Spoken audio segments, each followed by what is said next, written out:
Dan kita terpesona dengan orang semacam itu. Imanmu akan digerogoti, hatimu akan pahit. Mereka menyebut diri apologet, saya menyebutnya preman rohani.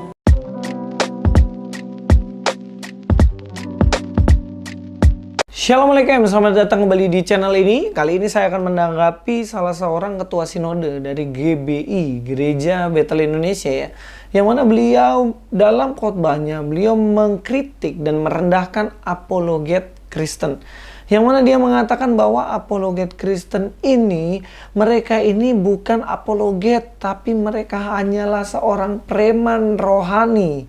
Wah, memang hebat ya kalau orang-orang kudus tuh kayak gitu. Suka hakimin orang-orang berdosa kayak kami nih yang apologet-apologet ini. Tapi sebenarnya saya ingin menanggapi dalam arti begini, disclaimer-nya ya. Saya tidak membenci GBI. Saya juga pernah pelayanan GBI seperti yang saya sudah bahas di video sebelumnya. Bahkan ketika Pak Henry Tan membabi buta dalam mengkritik, saya membela GBI. Itu yang harus ditahu ya. Lalu kenapa saya memberikan tanggapan soal GBI saat ini? Supaya orang itu tidak salah berpikir bahwa apologet Kristen adalah preman rohani. Tidak seperti itu. Tetapi supaya yang saya sampaikan ini dipahami bahwa yang saya kritik adalah ajarannya. Oke, paham ya? Bukan lembaganya. Kalaupun dalam lembaga itu ada ajaran yang keliru dalam lembaga itu yang akan saya kritik. Jadi kalau ada yang baik, ya nggak mungkin saya kritik dalam arti itu. Nah sekarang apa yang menjadi persoalan dari Bapak ini adalah seakan-akan Bapak Ketua Sinode GBI ini melindungi pendeta-pendetanya, yang mana pendeta-pendetanya yang ada dalam tanda kutip mengajarkan sesuatu yang jelas-jelas keliru. Dan dari ini saya harus berkata bahwa Bapak harus terbuka. Pemikirannya terbuka supaya mengerti bahwa ajaran yang keliru di Sinode GBI itu Bapak harus bersihkan. Saya acungi jempol waktu itu bagaimana GBI bisa dengan tegas mengeluarkan Pak Erastus dari sinodenya karena memiliki ajaran yang tidak sesuai dengan kebenaran firman Tuhan. Nah, ini yang harus dilakukan. Harus berani memangkas pendeta-pendeta yang memiliki ajaran yang menyimpang, bukan dibelain gitu ya. Jadi sekali lagi saya katakan, saya tidak menganggap GBI adalah satu lembaga yang salah keliru. Tetapi saya menyadari di dalam bahwa Sinode GBI itu ada oknum-oknum yang mana memiliki pengajaran yang sudah sepatutnya diluruskan. Dan seharusnya tugas apologet ini bukan tugasnya apologet ini yang meluruskan itu. Tapi sebenarnya ini adalah tugas tanggung jawab Ketua Sinode. Ketua Sinode ada untuk menjaga kemurnian dari pengajaran itu. Oke, saya akan memberikan tanggapan banyak banget. Jadi siap-siap, sediakan kopi, sediakan snack, kue, supaya nggak bosan di tengah jalan ya guys ya. Kita langsung bahas saja. Banyak orang sekarang saudara jadi YouTuber Kristen, lalu menyebut diri apologet, lalu dia salah-salahkan pendeta lain, tembak orang dengan ayat-ayat. Waduh, rasa diri paling pinter, paling bener. Dan saya mau bilang, kalau orang mau pansos, menaikkan ratingnya, subscribernya, viewernya, dia cari topik-topik yang kontroversial, serang orang sana sini, dan yang diserang mesti pendeta-pendeta yang terkenal. Supaya apa? Orang akan melihat siapa itu? Nobody, nggak ada orang kenal, tiba-tiba menjadi somebody karena dia berani menyerang pendeta A, B, C, D. Lihat track recordnya, lihat buahnya. Siapa dia? Menggembalakan di gereja mana? Pelayanannya apa? Buah-buahnya apa? Kadang nggak jelas saudara sekalian. Dan kita terpesona dengan orang semacam itu. Imanmu akan digerogoti, hatimu akan pahit. Mereka menyebut diri apologet, saya menyebutnya preman rohani. Yang pertama, kalau dikatakan pendeta nggak boleh dikritik, itu jelas keliru. Pendeta itu sah-sah aja dikritik jika saja pendeta itu mengajarkan sesuatu yang salah dan keliru. Di dalam Alkitab kita lihat bagaimana ahli-ahli Taurat, orang Farisi, mereka yang mengaku tokoh-tokoh agama yang menjaga kekudusan hidup mereka, melakukan Taurat dengan sangat-sangat teliti. Tetapi ketika Yesus datang, Yesus kritik mereka semuanya. Bahkan dalam hukum Taurat, Yesus mengatakan, kalian telah mendengar, jangan membunuh, tetapi aku berkata kepadamu. Bagaimana orang yang marah tanpa sebab itu juga layak untuk dihukum.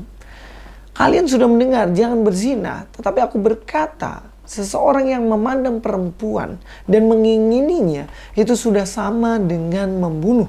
Jadi dijelaskan dalam ayat-ayat ini di mana Yesus mengkritik mereka. Bahkan Yesus mengkritik kehidupan mereka. Dikatakan kalian ini seperti kuburan. Di luarnya aja bagus, dilabur putih, dalamnya penuh dengan tulang belulang. Yang artinya di luarnya bagus, dalammu busuk. Ini kritik terhadap tokoh agama. Karena tokoh agamanya ini mengajarkan keliru dan melakukan sesuatu hal yang keliru. Jadi alasan apa di mana tidak boleh mengkritik seorang pendeta? Justru ini bentuk kedewasaan rohani anggota-anggota jemaat Kristen. Kalau dibilang, kok baku cakar ini antara pendeta, jemaat kok bisa-bisanya nggak sopan sama pendeta dan lain-lain. Ini nggak bisa disampaikan seperti itu. Kenapa? Kalau di agama lain oke lah, mereka salah nggak kesentuh. Tokoh agama mereka berbuat mengajarkan salah, mereka nggak bisa dikritik.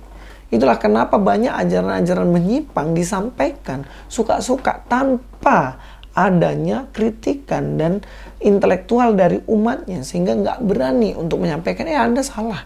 Nggak berani. Tapi dalam Kristen silakan.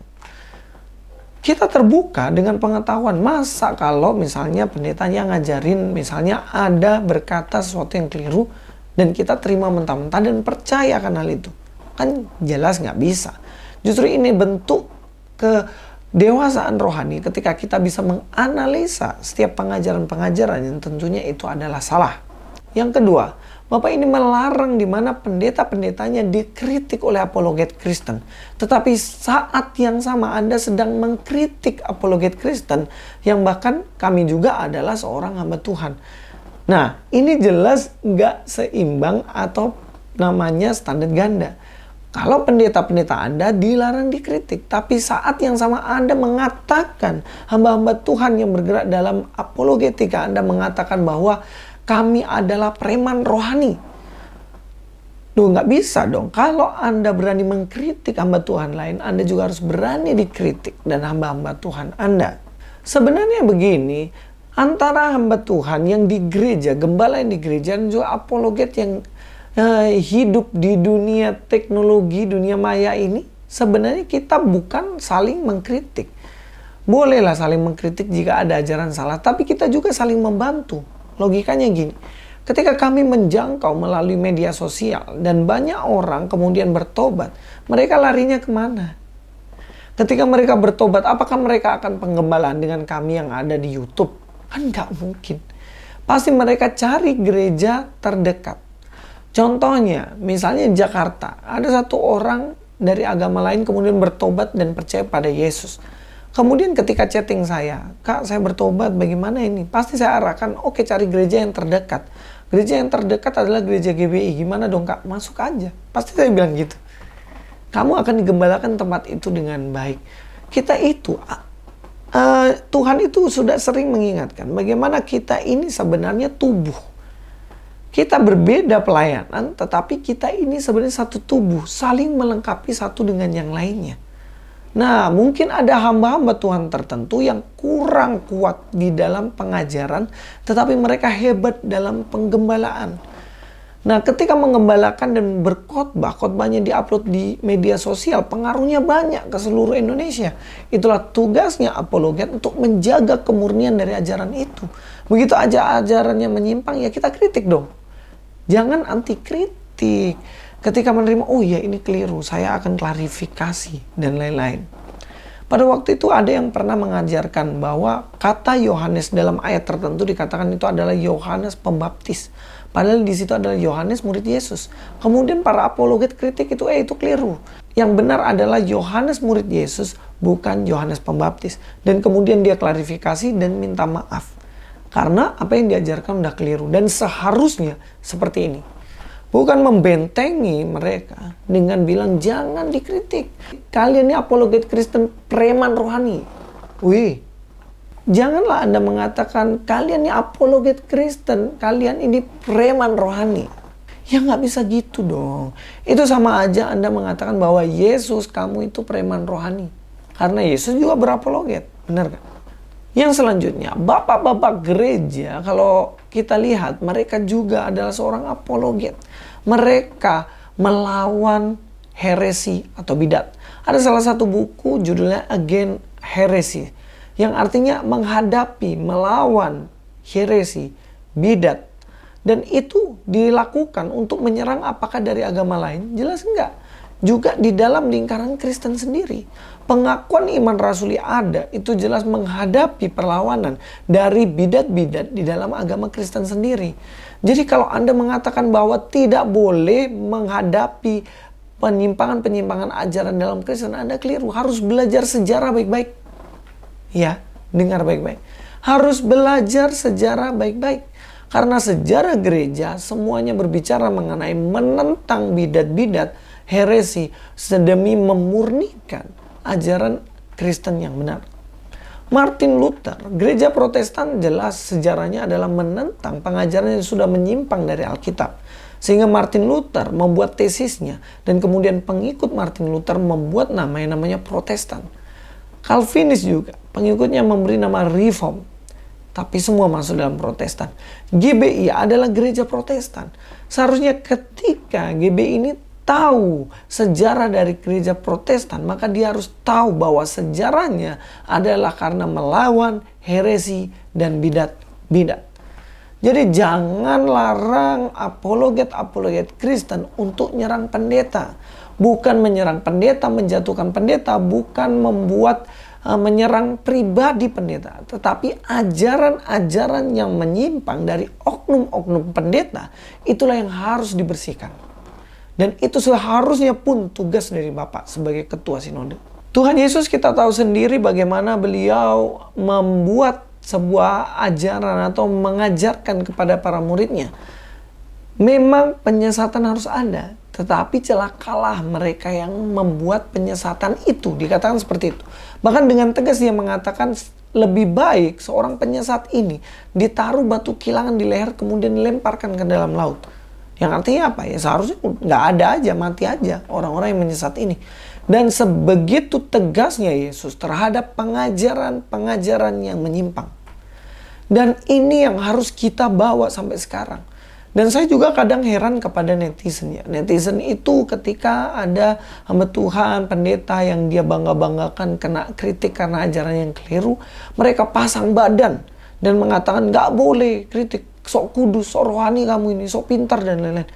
Loh, jangan kayak gitu dong. Harus ikut berpikir, bener nggak sih yang diomongin Louis? Bener nggak sih yang diomongin sama orang-orang ini, apologet-apologet Kristen? Apakah sebenarnya pendeta saya, hamba Tuhan saya yang keliru?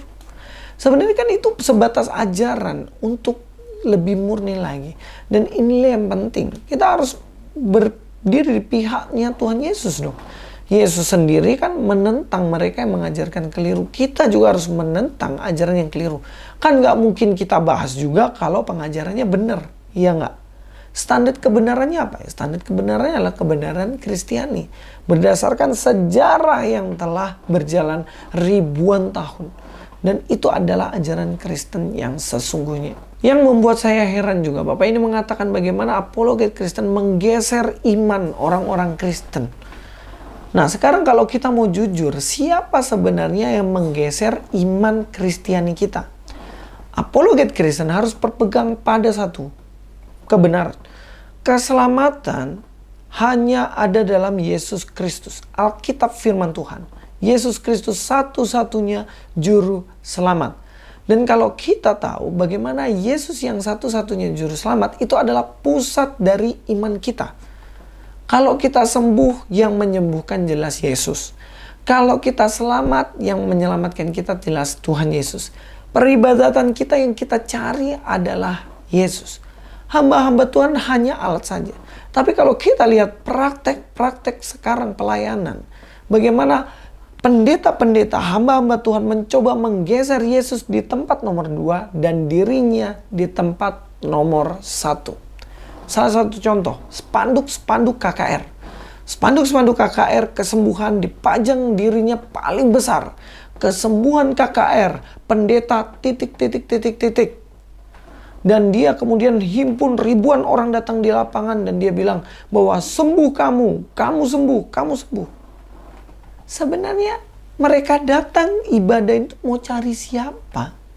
Mau cari pendeta ini yang membuat kesembuhan. Bukankah imannya kemudian bergeser dari yang harusnya kepada Yesus Kristus sekarang bergeser kepada ini pendeta-pendeta yang mengatasnamakan Yesus gitu. Dan saya sangat-sangat menyayangkan ya, ada orang yang mau jauh-jauh pergi ke luar kota karena didengar di kota tersebut ada salah satu pendeta yang mana katanya dia bisa menyembuhkan. Dan yang lebih miris lagi, dia ketika ketemu dan ada ratusan orang di situ, dia berusaha untuk memegang jubahnya. Karena dia berharap ketika memegang jubah seorang pendeta ini yang suka ngelaporin orang ini, kemudian dia akhirnya sembuh ketika pegang jubahnya. Nah, siapa yang menggeser sekarang? Apakah iman kita harus kepada si pendeta ini yang katanya bisa menyembuhkan? Bukankah harusnya kita lebih tunduk Tuhan Yesus Kristus yang adalah Tuhan Juru Selamat Sang Penyembuh itu? Bahkan Paulus sendiri kan tahu dengan baik bahwa dirinya tidak sembuh dari sakit. Karena Tuhan mengatakan, cukuplah kasih karunia keselamatanku untukmu. Karena semakin kamu lemah, kamu semakin kuat. Karena bergantung sepenuhnya pada Tuhan. Nah, inilah iman yang menggeser dan ini berbahaya.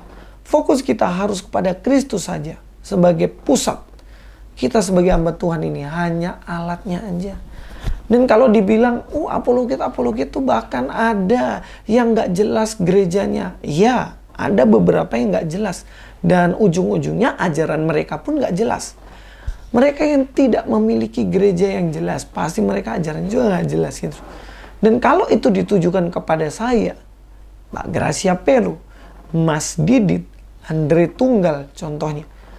Ya, Anda keliru. Kami memiliki gereja yang jelas. Kami menggembalakan gereja yang jelas. Kami ada di bawah satu naungan sinode dan terdaftar di Indonesia ini secara jelas. Jadi Pak, mohon dengan sangat bersih-bersihlah di GBI itu. Bersih-bersihlah oknum-oknum nakal yang mengajarkan sembarangan. Bersihkan. Sisakan mereka yang memiliki pengajaran-pengajaran yang benar di hadapan Tuhan. Dan saya yakin Tuhan pasti akan memakai lebih luar biasa lagi gereja ini. Saya sungguh mencintai Sinode GBI. Saya besar di sana. Saya pelayanan di sana. Tetapi sangat sayang jika terus-menerus dibiarkan oknum-oknum semacam ini. Sampai ketemu di video selanjutnya. Luis Prasetyo di sini. God be with you all.